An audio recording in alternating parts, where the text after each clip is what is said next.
சத்தியம் உங்களுக்கு மனிதாரம் என்று சிவனப்பெருமான் அன்னத்திகளுக்காக குறித்தார் அல்லவா? சத்தியங்கள் செய்ய வரும் என்று அழகாக 16 பங்காளிகள் எல்லாம் ஒன்றாக சேர்த்து கொண்டு 16 வில்வண்டி போட்டார். எப்படி வருகிறார்? ஒத்தகால வண்டி போட்டு தலைமாறு வர்ற தலைமகன் குர வண்டியிலே வந்தார் அல்லவா?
வருகிறார். அந்த அழகாக குளித்து நீராடி வருகின்ற போது மத்தியான மதியம் ஊசி வேலை அல்லவா?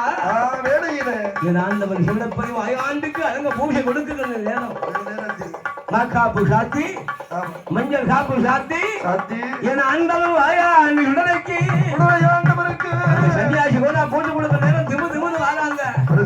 யாரு 16 பங்காளி தலைவர்கள் வருகிறார்கள். இந்த அழகாக இருக்கின்ற தலைவர்கள் வருகின்றார்கள். ஐயா, எந்த ஊரு? எந்த தேசம்? எங்களுக்கு வேளாடு சீமை மேம்பு விட்டு ராசியம் அல்லவா? இவங்கெல்லாம் தலைமக்கள், நாங்கள் தான் தலைவார்கள். அவங்க காத்திருந்த அழகாக அவங்க எங்களுக்கு காவலாக கொடுத்த நெல்லை களவெடுத்தோம் என்று எந்த மீது பணியாக சொல்லிவிட்டார்கள். நாங்கள் களவு எடுக்கவில்லை என்று சொல்கிறோம். ஆனால் அவங்கள் களவு எடுக்கிறார் என்று சொன்னார்கள். அதனால் சத்தியம் பண்ண போகலாம் என்று சொன்ன போது 16 பங்காளி